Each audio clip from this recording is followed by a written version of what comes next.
Greetings, everyone. Welcome back to my podcast, Hidden Alchemy by Sade. And if it's your first time here, welcome. If not, welcome back. Whether you are tuning into me over on Spotify or my YouTube channel, I am so happy to have you here. My name is Sade. I am a holistic and wellness coach focusing on physical, spiritual, emotional well-being practices to really help people alchemize and transform their life, turn your pain into personal power, and to really move from your highest potential.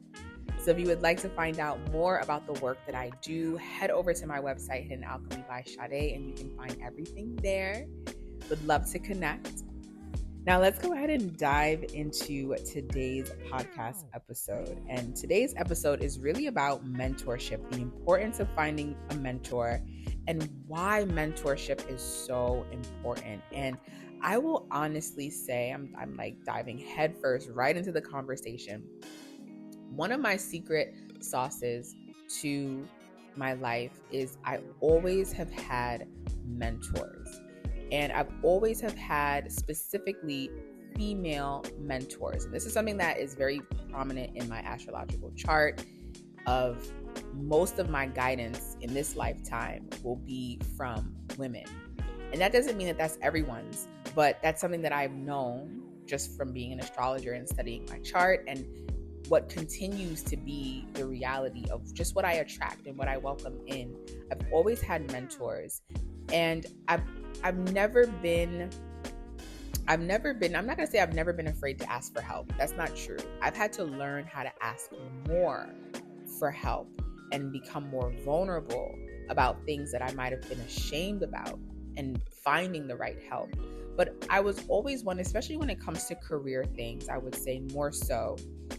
If I didn't understand how to do something, or if I needed a little bit more guidance and assistance, I had no problem finding a person or attracting a person that was well equipped in that skill or that arena, and really just kind of inserting myself under their wing and learning from them.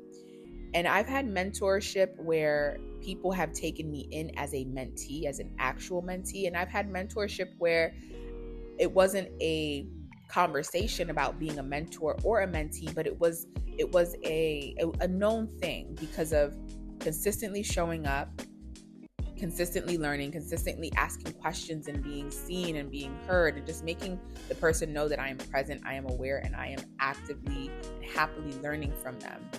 That has really been my secret sauce to a lot of what I do in my life. And even when I think back to like middle school, I loved my guidance counselors. I was always with my guidance counselors because I just enjoyed having guidance. I enjoyed having older people, specifically, especially when I was in middle school or high school, people who were older than me kind of guide me along on the path. I was always a child that lived in my own world. So I definitely needed a lot of guidance growing up. And now that I'm an adult, I still carry that same notion of we all are worthy of help. We all are worthy of assistance. And I think once we graduate, either high school or college and enter into the real world, we forget that notion that we need mentors, we need guides. And that's the purpose of elders. That's the purpose of people growing up, is to learn things and to be able to pass down the knowledge to the younger generation.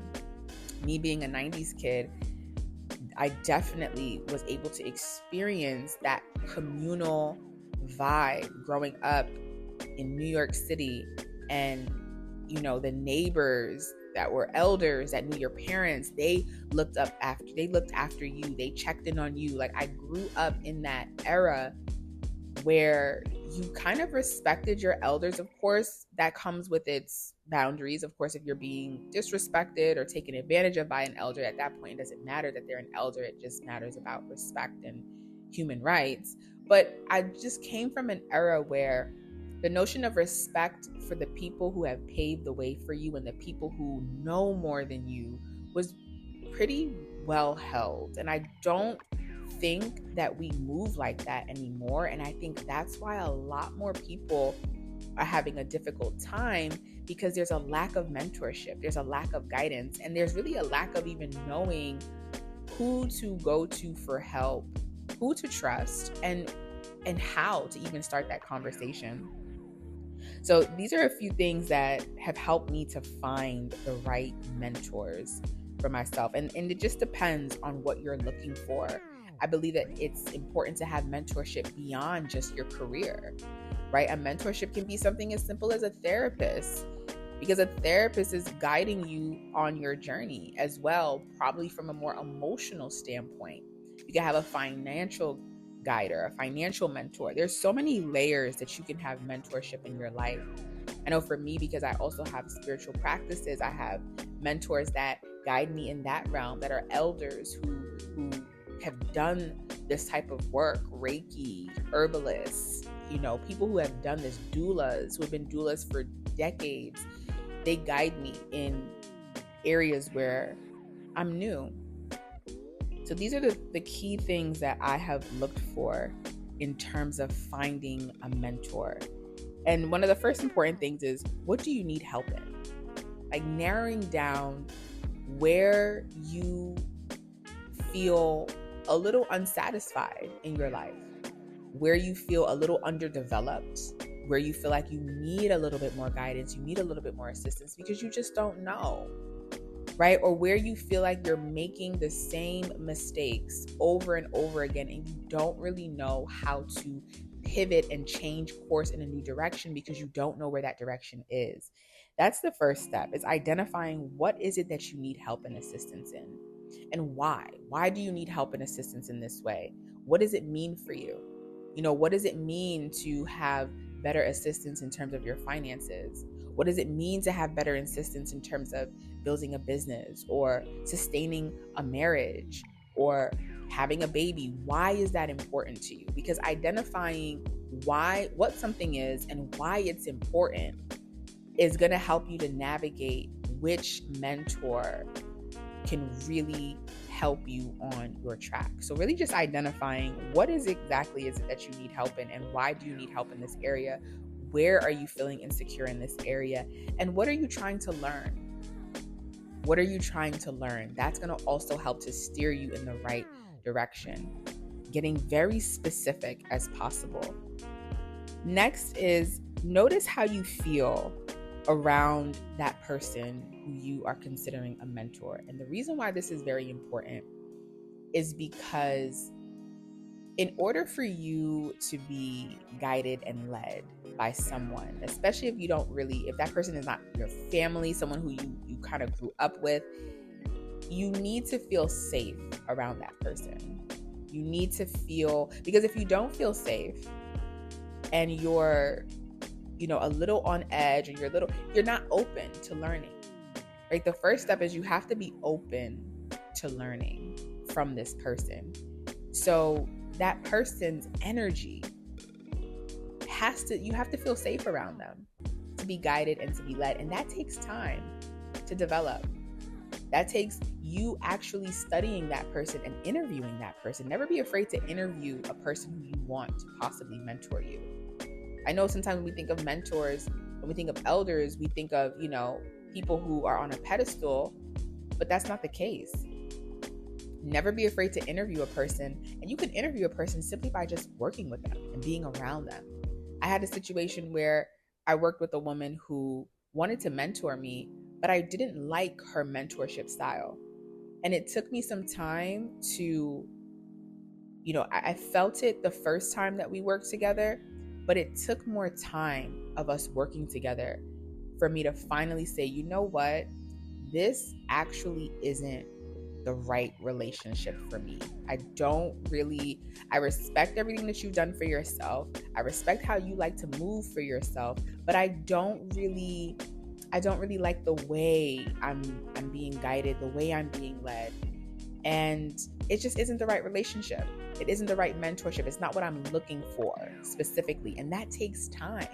Because again, we wear masks and things can appear a certain way. The resume can look great.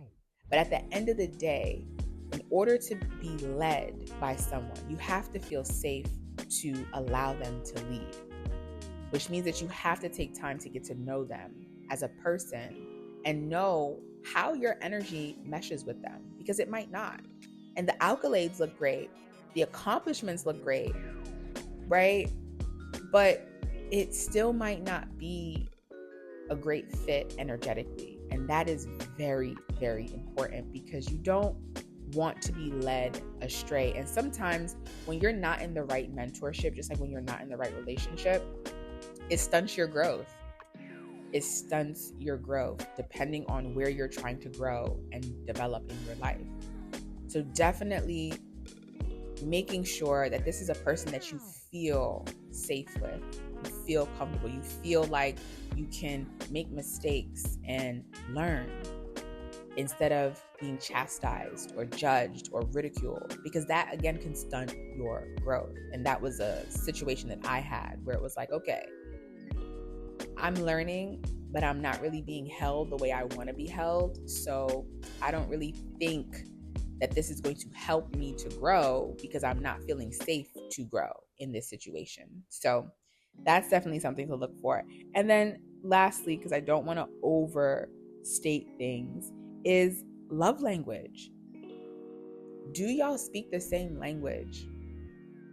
And that can kind of intertwine with if you feel safe with that person, but how is the communication style between y'all? Do y'all speak the same language? Is where that person is going and heading towards in their life where you want to be, right? Are you speaking the same language? That is very important, because you have to communicate. You have to learn each other. If the language that you two speak isn't the same, then it's going to be hard to learn from that person, because you don't understand them. You don't understand how they move. You don't understand why they do the things that they do.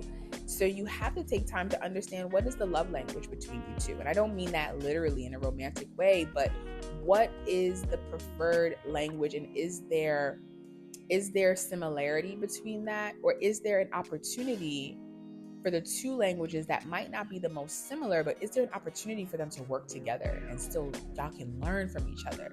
And that's another thing I'll sneak in there, is both parties, just because someone is mentoring you doesn't mean that they are they are the only teacher in that partnership. Y'all are both teaching each other. So just as much as you're open to learning their language and to feeling if y'all mesh energetically, they have to be open to doing the same. And if not, then it turns more so into a subordinate type of relationship rather than an actual mentorship. And those types of subordinate relationships can stunt your growth. I have had the beautiful opportunity of experiencing amazing mentors that I felt so safe, so seen with, and they've held me accountable, they've held me responsible, and they've helped me grow. And I've also had opportunity of being around mentors where I didn't feel that, where it did feel more subordinate, where it did feel more of a chastising, and it stunted my ability to grow in a certain area. So really taking your time to navigate the waters of finding that right person that can just help you on your journey, because you're worthy of it. I believe we're all worthy of growth, all worthy of transformation. And though the transformation and growth has to be done on a singular level, on an internal singular level, it doesn't mean that we can't have assistance and people to just support us by just being pillars on our journey. So that is why I value in mentorship. I see why it's important.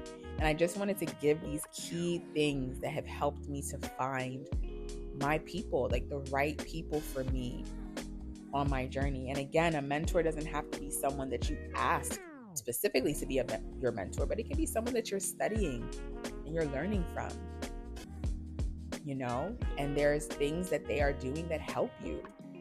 That is a mentor. That is guidance in some way, shape, or form. And giving gratitude to those people who inspire us and who help us. That's the most important thing. Let a person know, like, because of that conversation or because of that, thing that you created or did, it really shifted my perspective. And I'm grateful for that. So that's all I have for today's podcast episode. Please feel free to let me know how your mentorship journey has been, if you have a mentor, if you are in search of a mentor, or even what your experiences have been. I know mentorship is something that some people can be uncomfortable with, depending if you've had poor experiences. But I would love to know. Feel free to send me an email through my website, or feel free to send me a comment in the comment section on YouTube. Either way, I hope you all enjoy the rest of your day, and I cannot wait to see you for our next podcast episode.